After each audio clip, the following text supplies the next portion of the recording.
चलिए हम बात कर लेते हैं। ये है हमारी क्लास नंबर 2 एमपीजीके की। और पहले हमने बात कर ली थी कि मध्य प्रदेश का गठन कब हुआ, कैसे हुआ, वो सब हमने कर लिया था। इस ची की जो है श्रेणी क्रम में अब हम चलते हैं और हम ये जान लेते हैं कि जब गठन तो हुआ, गठन हो गया 1 नवंबर 1956।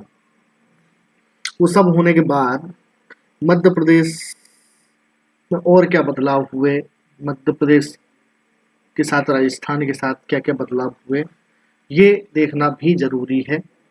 ठीक है, किन किन समितियों का गठन हुआ, किन समितियों ने क्या काम किया। चलिए बढ़ते हैं, एक छोटी सी स्लाइड में अब देख लेते हैं।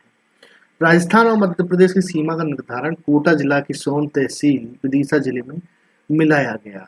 अब ये जो सिरोंज आप देख रहे हैं विदिशा जिला में, ये जब गठन हुआ था मध्य प्रदेश का, उस समय जो सिरोंज तहसील है ये कोटा में हुआ करती थी, है ना।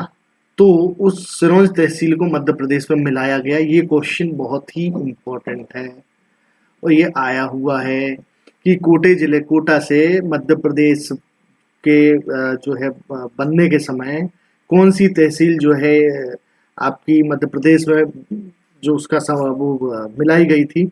तो हमें मालूम होना चाहिए कि सिरोंज तहसील को विदिशा जिले में मिलाया गया था जब मध्य प्रदेश का गठन हुआ था। यहाँ हम देख लें, ये सागर है, ये विदिशा है, ठीक है। ये बाद में बाकी के भी सब बने हैं। उस समय ये कोटा इधर था, है ना।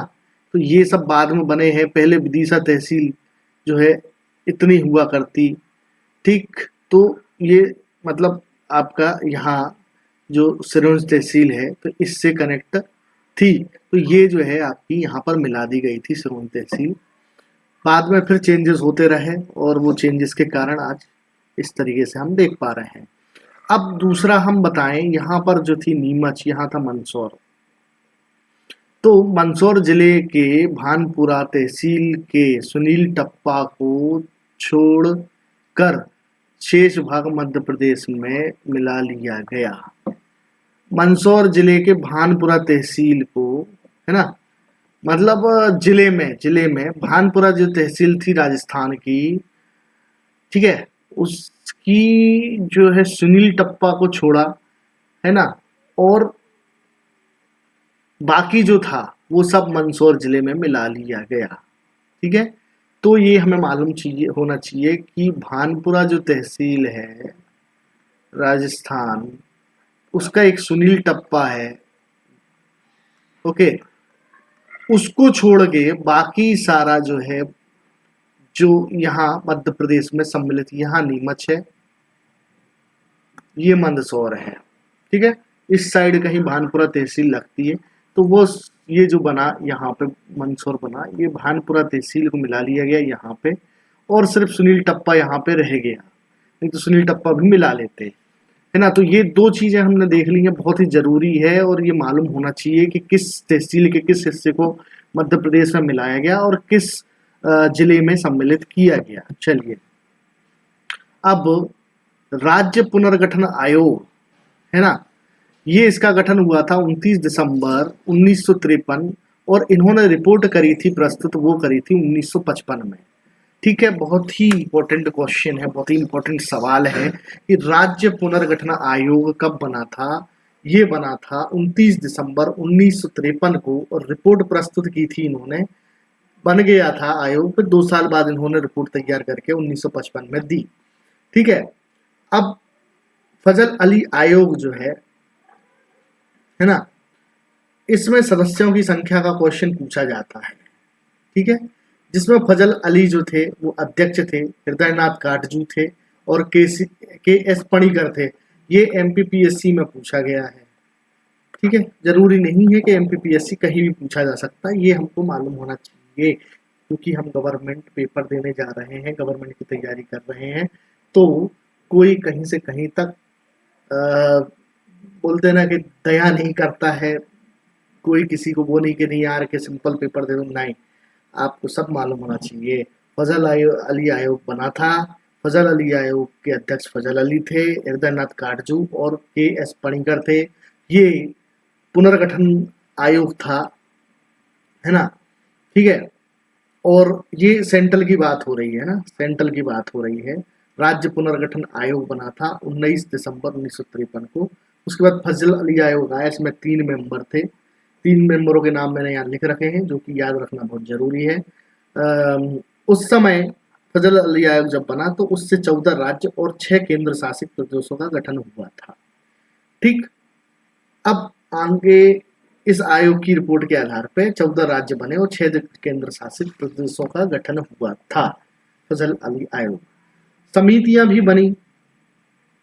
एस के धर समिति 1948 में बनी। भाषाई आधार पर गठन की मनाही इन्होंने कर दी थी।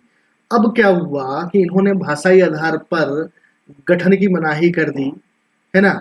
और इसके बाद जो है जेपीपी कमेटी बनी 1948 में, उन्होंने भी भाषाई आधार पर खंडन कर दिया, है ना। इन दोनों ने जो प्रपोजल दिया, ये दिया कि प्रशासनिक आधार की अनुशंसा कर दी कि भैया हम तो अनुशंसा करते हैं कि जो राज्यों का गठन हो वो आपके प्रशासनिक आधार पर हो। मतलब समझने वाली बात ये है कि जनता चाह रही थी कि हम भाषाई आधार पर हमारा राज्य बने। अब जैसे कि कोई भी राज्य ले लें जिसकी भाषा, तमिलनाडु ले लें, अब तमिलनाडु में जो भाषा वो बोलते हैं, तो जितना भी उस भाषा को बोलने वाले लोग होंगे, जहाँ जहाँ तक भी होंगे, वहाँ तक उस राज्य का गठन कर दिया जाए। तो जहाँ जहाँ वो भाषा बोली जाती है वहाँ वहाँ वो राज्य, मतलब उस राज्य का गठन इस तरीके से भाषा के आधार पर किया जाए, ठीक है। परंतु प्रशासन ने, समितियों ने मना कर दी कि भैया भाषा के आधार पर गठन करना सही नहीं होगा, है ना। और वो एक तरीके से संभव भी नहीं दिखाई दे रहा था। तो क्या हुआ कि इन्होंने प्रशासनिक आधार, अब प्रशासनिक आधार पर मतलब हमें नहीं मतलब है कि तुम कौन सी भाषा बोल रहे हो, तुम कौन सी भाषा बोल रहे हो, हमें तो ये मतलब है कि भाई ये इतना हिस्सा है, ये फलाना प्रदेश कहलाएगा, ठीक है। अब चाहे इसमें आधे गुजराती बोलने वाले, आधे मराठी बोलने वाले, आधे आपका तमिल जो है बोलने वाले लोग हों, उससे हमें फर्क नहीं पड़ता है, ठीक है। तो अब क्या हुआ कि इन्होंने अपनी रिपोर्ट तो प्रस्तुत कर दी, पर दोनों जो समितियां थी, इनकी जो भी अनुशंसा थी, तो जो गैर हिंदी भाषाई राज्य थे, जैसे तमिलनाडु हो गया, आपका गुजरात हो गया जो गुजराती बोलते हैं, आपका हैदराबादी, है ना, तो ऐसे इनमें असंतोष फैल गया, आंदोलन चालू हो गया। आशा जो अलग अलग भाषा के राज्यों का गठन भाषा के आधार पर करने के लिए आंदोलन इन्होंने चालू कर दिए, ठीक है। इसी बीच में तेलुगु कांग्रेस कार्यकर्ता श्री रमल्लू 56 दिन के आमरण अनशन करते हैं, जिसमें उनकी मृत्यु हो जाती है। फिर इससे क्या होता है, जैसे ये बात फैलती है तो और ज्यादा जनाक्रोश फैल जाता है ना। तो ज्यादा जनाक्रोश को फैलते हुए देखे सरकार भाषाई आधार पर राज्यों के गठन की बात को मानकर सबसे पहला राज्य 1953 में आंध्र प्रदेश बनाती है। तो आंध्र प्रदेश का इस प्रकार से जन्म होता है।